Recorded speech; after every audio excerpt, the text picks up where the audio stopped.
Alien royals panicked. That wasn't an army. It was just a human scout team, Part 1. The planet had no name yet. Not a real one. The survey team called it Site 7 because that was what the mission filing said, and nobody had bothered to come up with anything better. It sat in the outer edge of the Veyrath expanse, a wide region of space that most of the galaxy had agreed to leave alone for now. Most of the galaxy, that is, except for a 12-person human survey team on a routine science mission. Colt Navarro was lying on a flat rock. The rock was warm from the planet's 2 suns, and the sky above him was a deep, even purple, the kind of color that made a person feel calm without quite knowing why. He had a ration bar in one hand and a voice recorder in the other, and he was doing what he called his daily log, which mostly meant talking out loud about nothing important until he felt like stopping. Day 4 on Site 7, he said into the recorder. Weather is good. Ground is solid. Dana found some rocks she liked. Levi fixed the comm booster. Gerald bit me again this morning, but I think he is just being friendly now. No major issues to report. He clicked the recorder off, finished the ration bar, and stared at the sky for a while. 300 meters away, Dana Pruitt was on her knees next to a rock formation that rose up from the ground like a broken wall. She had been there for 2 hours.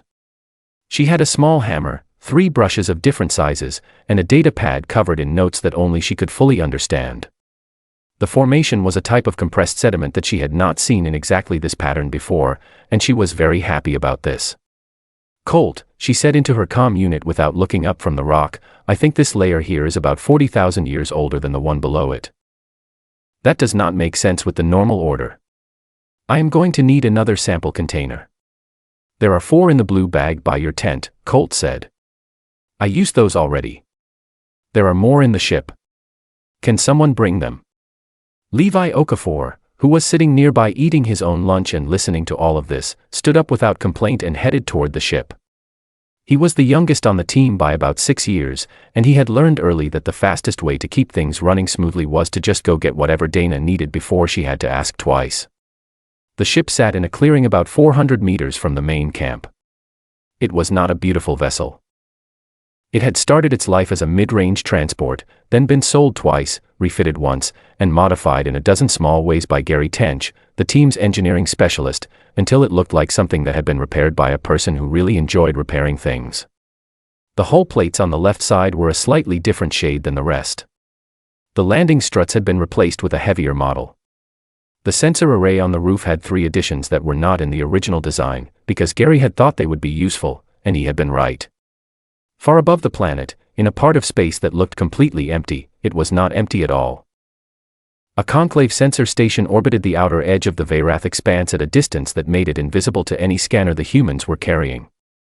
It was staffed by 12 Pelori technicians whose job was to watch for unusual activity in the region and report it. For most of their posting, there had been nothing to report. That had changed 4 days ago. Commander Tiv stood at the center of the station's monitoring floor and looked at the data on the main display. He had looked at it many times in the past 4 days. Each time, it told him the same thing. 12 biological signatures. 1 vessel. Energy readings consistent with active equipment. The vessel's hull showed dense layered plating that his reference database could not match to any known civilian model. The sensor booster on the roof of the ship was particularly confusing. It was broadcasting on a frequency that his database listed as restricted military use. Tiv was not a fearful creature by nature. But the Conclave's briefings on human military capability were very detailed, and very grim, and he had read all of them. He filed his report. The report reached High Sovereign Velrax's court on the Conclave's central station in just under 3 hours. By the time it arrived, Tiv's careful and factual observations had passed through 4 separate levels of review, and at each level someone had added a slightly more alarming interpretation. By the time it landed on Velrax's desk, the modified hull had become advanced battle armor plating, the sensor booster had become a military-grade targeting relay, and the 12 humans had become a forward reconnaissance unit of unknown size. Velrax read the report standing up, which was how he read everything important. He was a large creature, wide across the middle, with 7 limbs arranged in a way that let him stand, reach, and hold things all at the same time. His throne room was kept cold and slightly humid, the way he liked it. He read the report twice. Then he called his chief advisor. "Get me the full analysis team," he said. "And start drafting emergency dispatches to the other 6 courts." Back on the planet, the team was gathering for their evening meal. Gary had done something to the camp stove that made it heat food faster, and the result was that everything tasted slightly different than it was supposed to, but nobody complained because it was still warm. Nora Crane, the xenobiologist, was sitting with Gerald in her lap. Gerald was the 6-legged creature that had bitten Colt on the first day. He was roughly the size of a large cat, covered in short brown fur, and had a habit of sitting very still and then moving very fast for no clear reason. Nora had named him on day 2. Colt had said they were not supposed to name things. Gary had already built Gerald a small sleeping enclosure by day 3. Rita Voss was doing the day's medical check, which she did every evening without being asked. She went around the table, looked at everyone for a moment, asked a few questions, and made notes. When she got to Colt, she checked the ankle where Gerald had bitten him. "It is fine," Colt said. "I know," Rita said, and made a note anyway. Levi was looking at his data pad. He had noticed, for the 3rd evening in a row, that the passive sensor array was showing some odd readings. Not alarming ones. Just odd.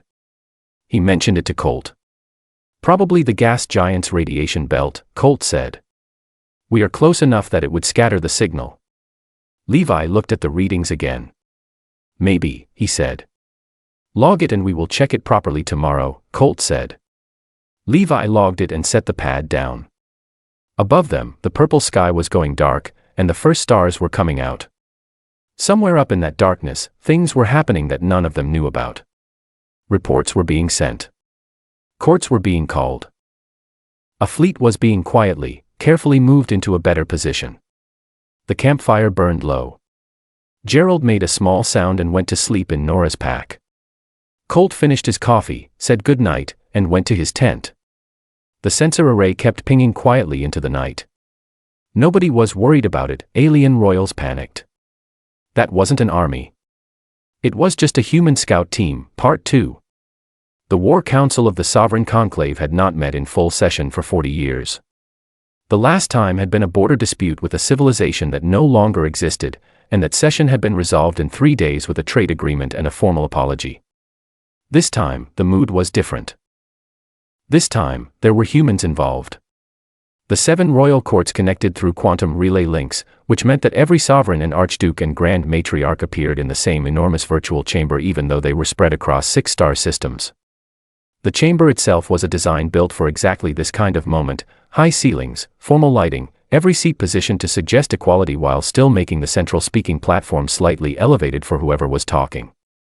High Sovereign Velrak stood at that platform and spoke for a long time. He described humanity's history in broad terms. The wars. The speed at which humans moved through space once they decided to go somewhere. The way they treated planets they found interesting, which was to say, they stayed on them and changed them until the planets suited human needs.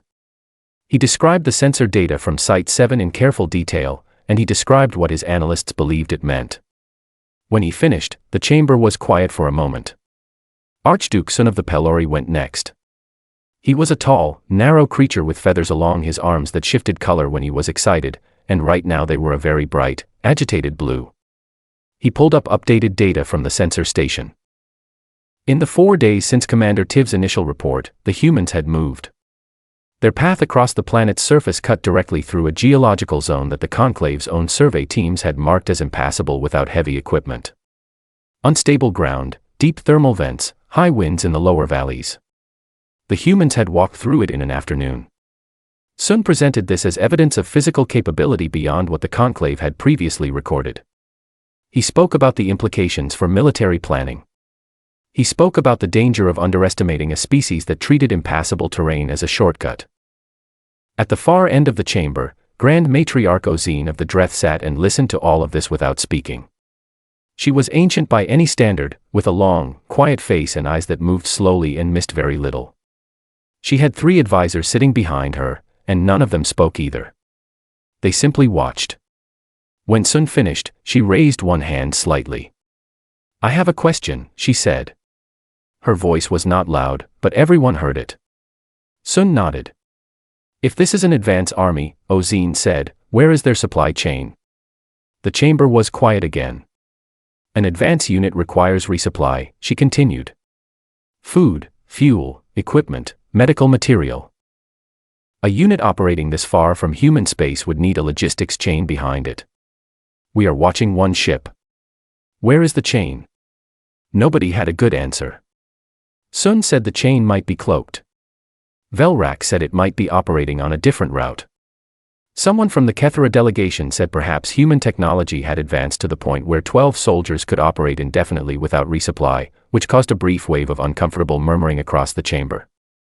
Ozine sat back and said nothing more. She had made her point. She did not need to push it.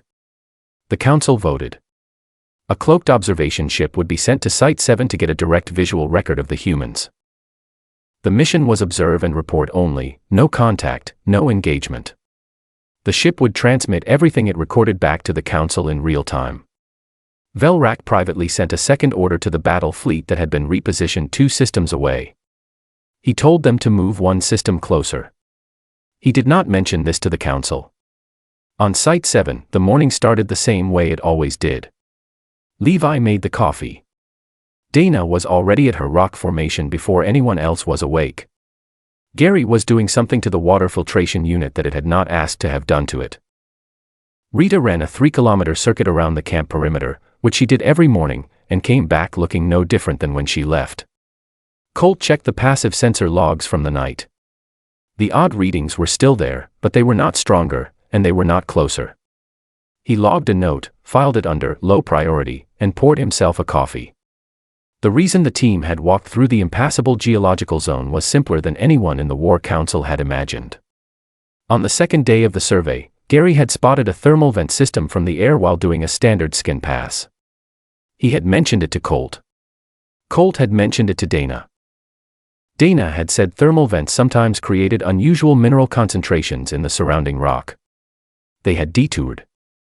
The terrain had been rough but not dangerous. Colt had twisted his ankle slightly on a loose stone and kept walking. Levi had slipped twice in a soft section of ground and gotten back up. Nobody had thought about it since. What Levi set up on the ridgeline on day 3 was a communication booster. The planet's atmosphere had a dense upper layer that scattered their standard signal, and their mission required them to send daily status reports back to their command. The booster compensated for the scatter.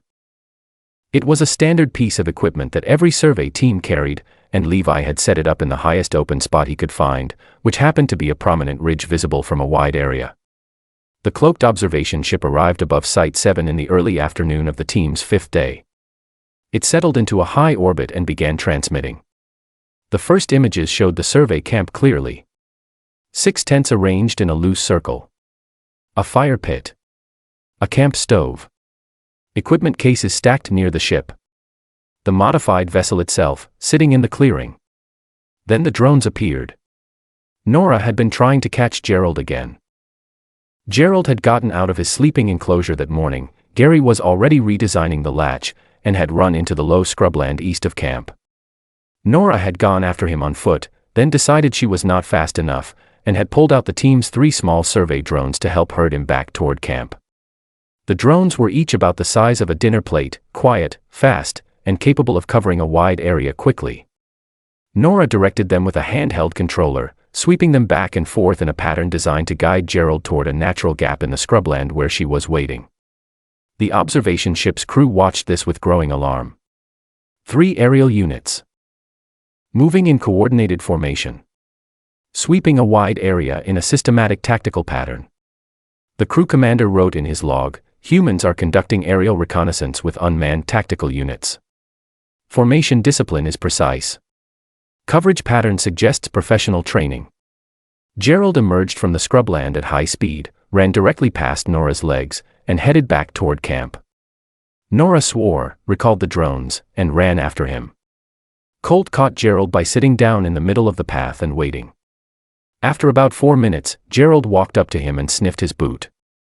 Colt picked him up carefully and carried him back to Nora, who was out of breath and slightly annoyed. "You have to stop chasing him," Colt said. "He runs faster when you chase him."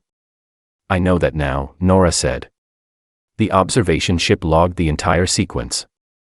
The crew commander spent 20 minutes trying to figure out what tactical purpose the pursuit and retrieval of a small animal served, and could not come to a satisfying conclusion. He filed it under unknown psychological preparation technique and moved on. That afternoon, the team found the old Conclave weather station. It was a small automated structure, half buried under a decade of sediment, sitting in a wide flat area 3 kilometers from camp. Most of its systems were offline, but the power core was still running at a low level, and Levi immediately saw that its relay hardware was compatible with their communication booster. He patched in. The connection improved their signal quality significantly. Levi sent his daily status report to command and noted the improvement in his technical log. He did not know, and had no reason to suspect, that the station belonged to anyone. It was abandoned, inactive, and unmarked in any database his equipment could read. The observation ship crew watched a human access a sovereign conclave military installation without pause, without apparent effort, and with a level of calm that they found deeply unsettling. The crew commander sent an urgent transmission to the War Council. In her private chamber, Ozine read the transmission and then sat quietly for a while. She told her aide to begin drafting a communication. Her aide asked who it was addressed to. The humans, Ozine said. Her aide stared at her. Write it carefully, she said. And politely. Alien royals panicked. That wasn't an army. It was just a human scout team, Part 3. The quarterly readiness drill was not optional. It was written into every survey team's mission protocol by the Bureau of Outer Region Operations, and it had to be completed and logged within the first 10 days of any mission longer than 2 weeks. Colt had done it so many times that he could run the whole thing in his sleep.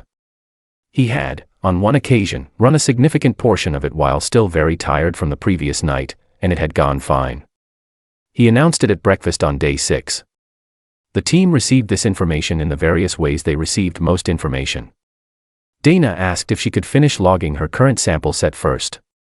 Gary said he had been thinking about a modification to the obstacle course layout. Levi asked if the live fire portion was mandatory or optional. Rita said it was mandatory, which everyone already knew, because Rita always knew the protocol details. Nora was listening but also watching Gerald eat a small piece of ration bar from her palm, which Gerald was doing with great concentration. The drill had 4 parts. It always had 4 parts. The first was a timed movement exercise through rough terrain. The second was the live fire portion. The third was the field medical simulation, which Rita ran, and which was the most serious part as far as Rita was concerned. The fourth was the equipment readiness check, which Gary ran with a level of enthusiasm that occasionally made others feel tired. They started the movement exercise at mid-morning. Very high above them, the cloaked observation ship adjusted its position to get a better angle. Colt and Levi ran the terrain course together, which meant they spent approximately 40% of the time arguing about a card game they had played the previous evening, and the other 60% running. The course itself was a loop through the rocky ground east of camp, over a ridge, down a slope covered in loose stones, through a dry creek bed, and back around to the start. It was not easy terrain. The loose stones on the slope were the worst part. They shifted underfoot and required constant small adjustments in balance and speed. Colt ran it clean. Levi slipped on the slope, went down on one knee, stood up without stopping, and finished the course. His knee had a scrape on it. He showed Rita. Rita cleaned it, told him it was fine, and wrote it in her log.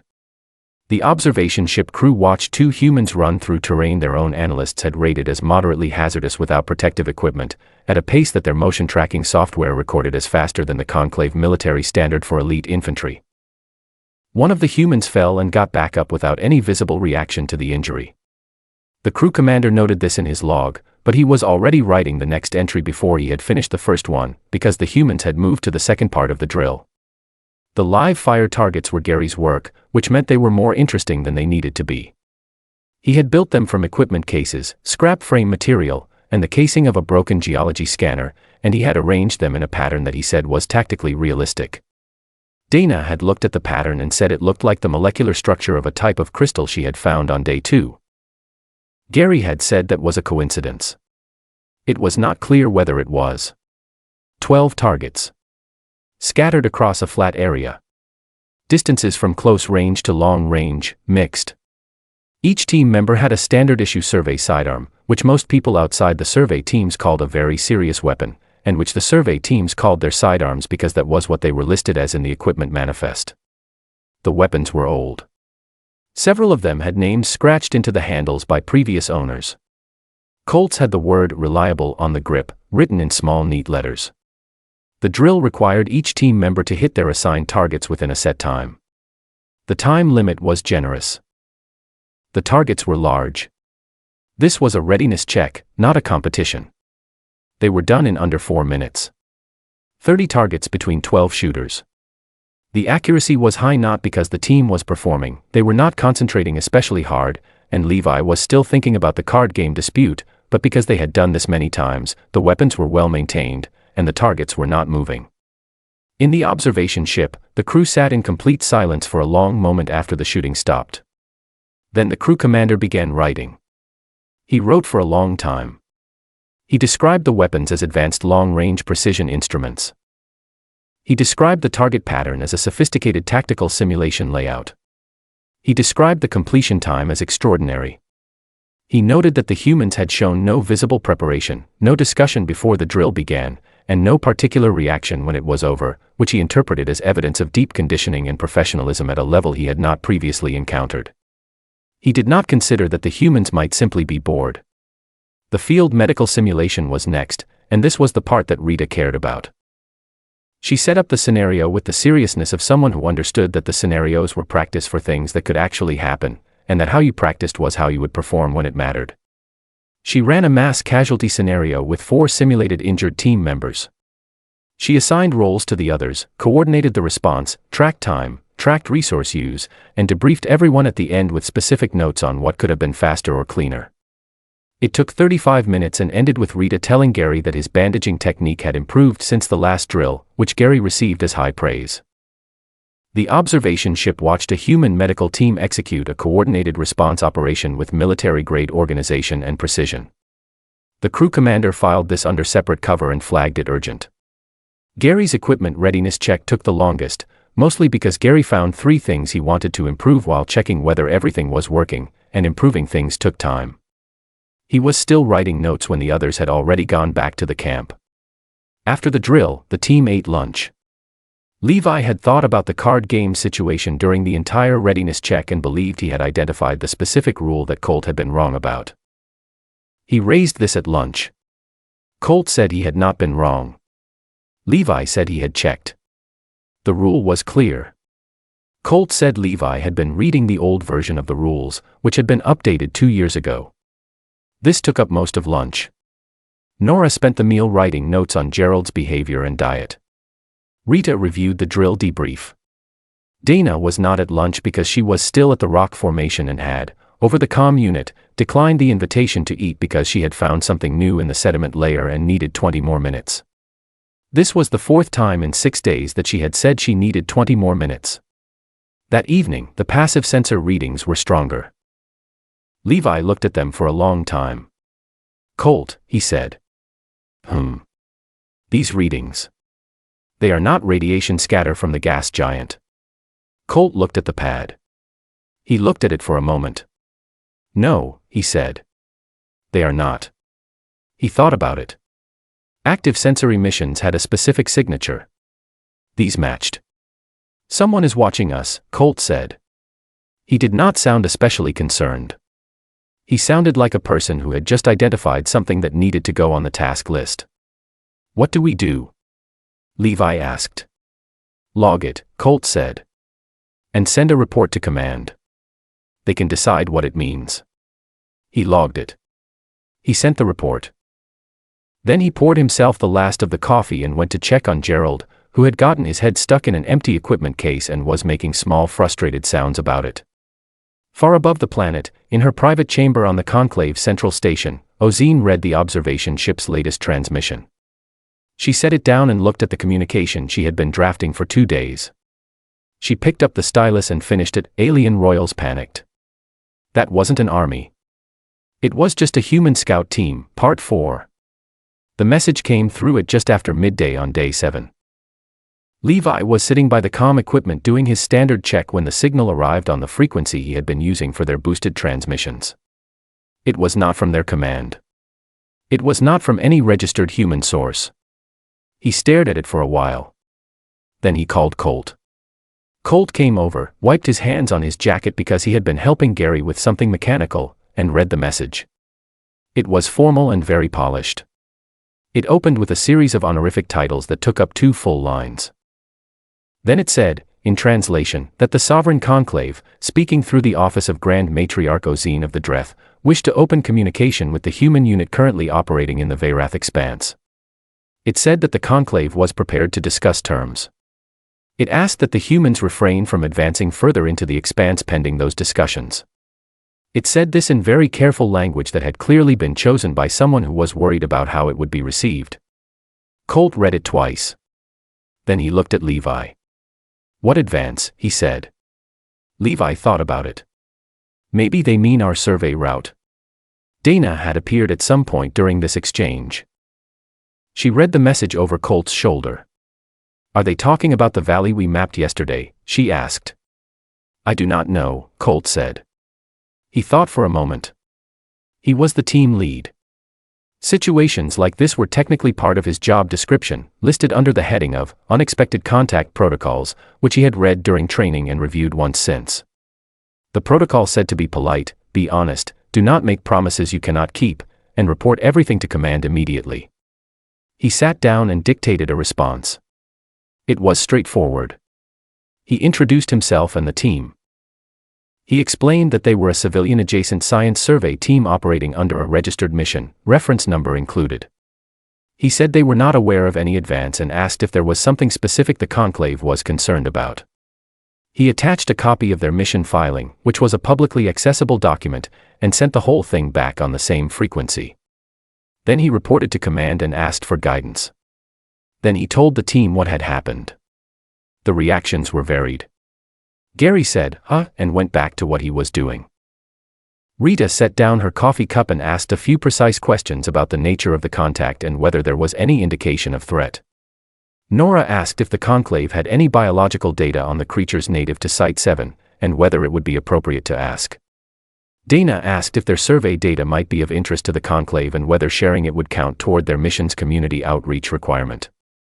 Colt said he did not know, probably yes, and almost certainly not. Ozine received the response in her chamber. She read it once. Then she sat very still for a moment. She called her aide. "Get me the mission filing number they attached," she said. "Cross-reference it with the public registry." It took her aide 3 minutes. The filing was real. It had been registered 14 months ago. The team lead's name matched a personnel record in the Human Outer Region Operations database, which was accessible to anyone who knew where to look. One of the team's scientists had 17 published papers in xenogeology. The mission's stated purpose was mineral survey and ecological cataloging. Ozine told her aide to request an emergency session of the War Council. The session was not warm. Velrak heard the information and said the filing was forged. He said humans were very good at preparing cover stories. He said the fact that the filing existed and checked out was exactly the kind of thing a sophisticated advance unit would arrange before deployment. Archduke Sun was quieter than he had been in the previous sessions. His feathers were a subdued color. He was doing what Ozine had done, going back through the assumptions and checking them. The list was longer the second time through. Sun said, quietly, that they should at least get a direct visual confirmation of what the humans were actually doing. He proposed that the observation ship break its cloak and make contact. Velrak agreed, but for different reasons. He saw it as a show of force. An intimidation move. The observation ship would reveal itself, make clear that the Conclave had been watching, and the humans would understand that they were not operating in secret. It would, he believed, force them to reveal their real purpose. The observation ship received its orders and began preparing. The crew had 3 days of footage of the human team at this point, and they had developed opinions about them. The crew commander had spent a great deal of time writing urgent and alarming reports. But some of the junior crew had started noticing other things in the footage: the card game that seemed to generate ongoing disagreement, the way the team ate together every evening, the creature that the biologist carried around and that the others had clearly also grown attached to. The crew's communications specialist had watched Levi's music sessions with the interest of someone who recognized a fellow enthusiast. They prepared their intimidation approach as ordered. The ship dropped out of cloak 200 meters directly above the camp at 3 in the afternoon. All exterior lights came on. The weapon ports opened to visible position, which was standard for a show-of-force approach. A formal hailing signal began broadcasting on multiple frequencies simultaneously. Gary said, "Oh neat," and went to get his documentation equipment. He was back in 45 seconds with a scanner and a camera, already recording. He walked out from under the camp's shade cover and looked up at the ship with the focused interest of someone who was going to want to write a very thorough technical report about this later. Rita had her medical kit open before she had consciously decided to open it. This was reflex. New situation, unknown variables, someone might need help. She looked around to count the team and saw Levi already moving toward the ship at a fast walk. She tracked where he was putting his feet. He tripped over a tent stake. He went down on his hands, stood up, kept walking. Rita made a note. Colt had stepped out of his tent when the lights came on. He looked up at the ship for a moment. It was a well-made vessel, he thought. Clean lines. The weapon ports were open, but the weapons themselves were not tracking anything specific, which was a good sign. The hailing signal was using a broad-spectrum approach, which meant they wanted to talk. He opened his comm unit and sent a response on the strongest of the hailing frequencies. "Hello," he said. "This is Survey Group 7. We received your earlier message and we are happy to talk. Do you want to come down, or should we come up?" There was a pause. The observation ship crew had rehearsed a script. The script opened with a formal declaration of conclave sovereignty over the Veyrath expanse, followed by a demand for identification and purpose, followed by a warning regarding the consequences of unauthorized military activity in conclave-monitored space. The crew commander looked at his script. He looked at the image on his screen, which showed a human in field clothing looking up at his ship while eating a ration bar with one hand and holding a comm unit with the other. He set the script down. "This is Observation Vessel Sirath," he said. We are open to discussion." Nora had come out to look at the ship. She had Gerald on her shoulder. She was squinting upward in the bright afternoon light. "If you are the ones who have been watching us," she called toward Colt's comm unit, "do you have any data on the six-legged animals in the valley to the east? I have been cataloging one, but it would help to have historical population data if you have surveyed this planet before." There was another pause. The communications specialist on the observation ship, who had been watching Nora's music sessions in the footage for 2 days, leaned over to the crew commander and said, quietly, that he thought they should come down. The crew commander agreed. The ship landed in the flat area east of camp, in the same space where the live fire drill had been conducted 3 days earlier. The landing was precise and smooth. A hatch opened and 4 crew members came out, the maximum that Conclave protocol allowed for a first contact ground meeting. Colt walked out to meet them. He had considered, briefly, whether to change into something cleaner, and decided the field gear was fine. He put out his hand, realized they might not know what that gesture meant, and turned it into a general open-palmed greeting that worked in about 60% of alien first contacts, according to the orientation materials from his training. The crew commander, whose name translated roughly to Vessel Chief Oren, stopped a few meters away and looked at the human in front of him. He looked at the camp behind him. He looked at the ship, which was visibly a repaired transport vessel with mismatched hull plates. He looked at Gerald, who was sitting on Nora's shoulder and watching the newcomers with mild interest. He said, carefully, in translated common, "You are the entire unit." "The whole team is here." "Yes," Colt said. "There are 12 of us. Do you want to meet everyone, or should we start with whatever you wanted to discuss?" Oren looked back at his crew. One of the junior crew members was already engaged in a quiet exchange with Levi, who had produced a small stringed instrument from somewhere and was apparently asking whether it resembled anything in Oren's musical tradition.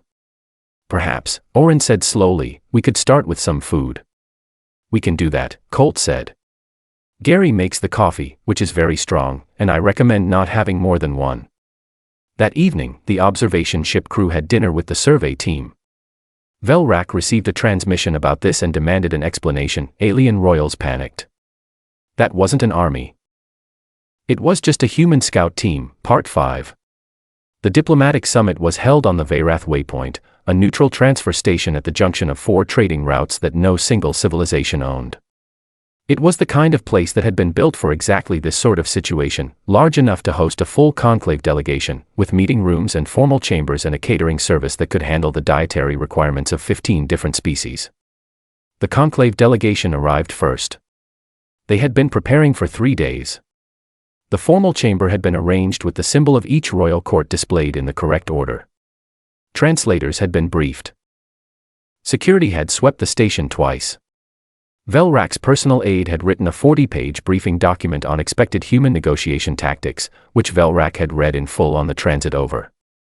The survey team arrived in their ship, which still had the mismatched hull plates, because there had not been time to repaint them before departure, and also nobody had thought to do that. Gary had, however, fixed a minor alignment issue with the left landing strut that he had been meaning to address for 2 months, so the ship sat more evenly when it landed than it had in a while. Colt had been told by his command to attend the summit and be cooperative and honest and not to commit to anything beyond their mission scope. His command had also, at the last moment, sent him a revised version of the first contact protocol that was 12 pages longer than the one he had trained on.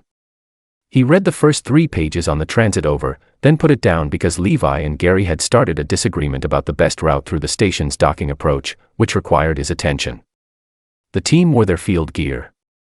Nobody had told them to wear anything else. Dana had a rock sample in her jacket pocket.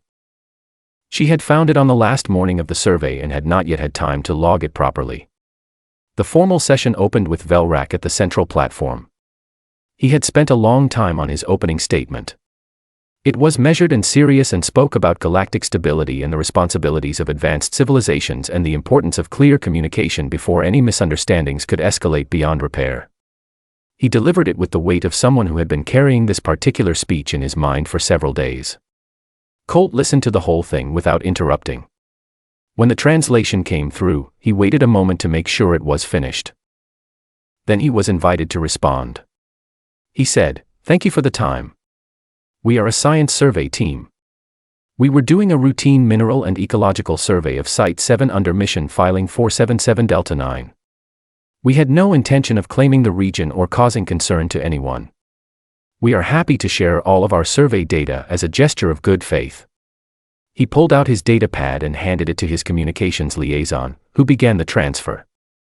There was a pause in the session almost immediately after because the transfer crashed 2 of the conclave's receiving systems. The file format was not one their standard software recognized, and the volume of geological data Dana had collected was larger than their systems expected for a 12-person team operating for 7 days. Gary noticed what had happened by watching the expressions of the conclave's technical staff. He excused himself, walked over, and spent 12 minutes working on the problem with a folding tool that he took from his jacket pocket. The conclave's lead technical officer watched this with the expression of someone who had many questions and was not sure which one to ask first. The data came through.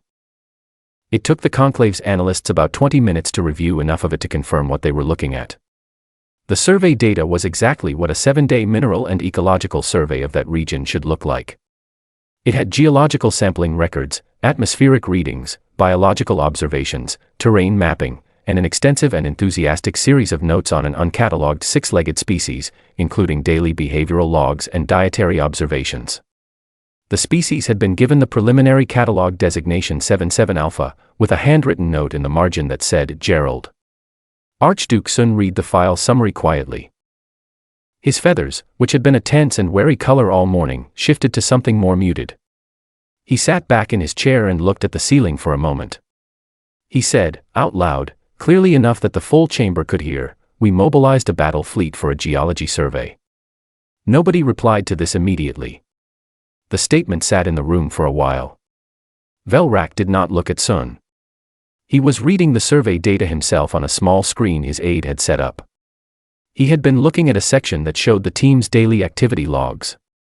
The logs were brief and written in a casual style. Day 4 included the note, "Gerald bit me again. Rita says it is fine. Dana found more rocks. Good day overall. Grand Matriarch Ozine was not watching Velrak or Sun. She was watching Colt, who had sat back down and was now writing something on a small notepad in a handwriting that she could not read from this distance. He appeared to be making a list. She requested the floor. "I would like to ask the team lead some direct questions," she said, "if that is acceptable." Colt looked up. "Sure," he said. Ozine asked about the survey region, what they had found, what they intended to do with the data, whether the human government had plans for the area. She asked about the modified vessel and the sensor booster on its roof. She asked about the weather station they had accessed. Colt answered each question in turn. The vessel was a refit because new ships were expensive and the survey budget was limited. The sensor booster was standard equipment for improving comm signal through dense atmospheres. The weather station had appeared abandoned and unregistered in any database they could access. He said, with some care, that if it was Conclave property and they had caused any issue by accessing it, he apologized, and they would not do that again. Ozine asked about the military drill. Colt said it was a mandatory quarterly readiness check required by their operational protocol. He said it was not optional. He said the live fire portion was a regulatory compliance exercise, not a demonstration. Ozine nodded slowly. She thanked him and returned the floor. During the midday recess, the formal chamber emptied and people moved to the station's smaller rooms and corridors. This was where most of what actually mattered happened. Levi found himself in a side room with two young Pelori diplomats who had seen his instrument case and asked about it. He took the instrument out and played a short piece, something he had been working on for a few months. The diplomats listened with genuine attention. One of them produced a small 3-stringed instrument from their bag, which they had brought for personal practice during the long transit. It had a sound that was lower and rougher than Levi's instrument, and the two tuning systems were not compatible, which meant they spent most of the next hour finding notes that worked in both systems. They did not discuss politics or territorial agreements during this time. They discussed intervals, timing, and whether the third string on the Pelori instrument should be tuned lower than the traditional setting. By the end of the recess, Levi had written down a chord pattern and the diplomat had 3 new ideas for a piece they were composing. Down a different corridor, Rita was talking to the conclave's chief physician, whose name translated roughly as elder of medical tradition. They had started by exchanging formal professional greetings. They had moved quickly to comparing notes on emergency field medicine, because neither of them was especially interested in formality when there was something more useful to discuss. The elder was curious about human pharmacology in a professional way. Rita answered questions, asked her own, and pulled up reference materials on her pad. They discovered that 2 of the compounds in their respective medical databases worked on similar biological mechanisms despite coming from completely different origins, which both of them found interesting enough to make notes about. Rita gave the elder a copy of the survey team's field medical protocol manual. The elder gave her a translated summary of conclave emergency response procedures for extreme environment situations. This exchange lasted 40 minutes and was more substantive than anything that happened in the formal session that afternoon. The formal session's final outcome was a provisional survey access agreement. The conclave granted the team permission to complete their current mission without interference. In exchange, the team agreed to share their full dataset with the conclave's own science division, which Dana considered an excellent arrangement because it meant other scientists would read her geological notes. The agreement was 7 pages long, which was quite short by diplomatic standards. Velrak signed it without speaking. Ozine signed it and then looked at Colt for a moment. "You were never concerned," she said. It was not quite a question. Colt thought about it honestly. "Not especially," he said. "The readings were odd, but odd readings are common on survey work. We filed the reports as protocol required. It did not seem like our job to worry about the interpretation." Ozine was quiet for a moment. "That is an interesting approach," she said. "It saves time," Colt said. That evening, back on Site 7, the team picked up where they had left off. Dana had already sent 3 new samples to the analysis queue before the ship had fully landed. Gary had identified a system in the ship's secondary power routing that could be improved with a minor adjustment. Rita was running her evening medical check. Levi was practicing a chord pattern that worked in both his tuning system and the one used by the Pelori instrument. He played it slowly a few times, made a small adjustment, played it again. Nora was chasing Gerald across the eastern scrubland again. Gerald was running in a wide circle, which was his preferred direction, and Nora had learned enough about his habits to position herself at the circle's natural endpoint. Colt was on the flat warm rock with a new ration bar and his voice recorder. Day 8 on Site 7, he said. Interesting summit. Made some useful contacts. Dana found another mineral deposit during the lunch break at the station, which she had to explain to 4 conclave diplomats who wanted to know what she was carrying in her pocket. Levi has new music. Gary fixed something. Gerald is fine. Rita says everyone's health is good. He paused for a moment. We will continue the survey tomorrow. No major issues to report. He clicked the recorder off and looked at the purple sky. On the Conclave Central Station, in his cold and humid throne room, Velrak was reading the after-action summary that his chief advisor had compiled. He read it carefully. When he finished, he set it down. What would you like the formal record to say about this incident? His advisor asked. Velrak was quiet for a while. Tell me something, he said. How many of these survey teams does the human government have operating at any given time? His advisor checked. It took a moment because the number was not something they had previously thought to look up. Several hundred, his advisor said. Velrak looked at the ceiling. He stayed that way for a long time. On Site 7, the campfire burned low. Levi played his chord again. Gerald settled into Nora's pack and went to sleep. Dana made a note about the rock in her pocket. None of them were worried about anything.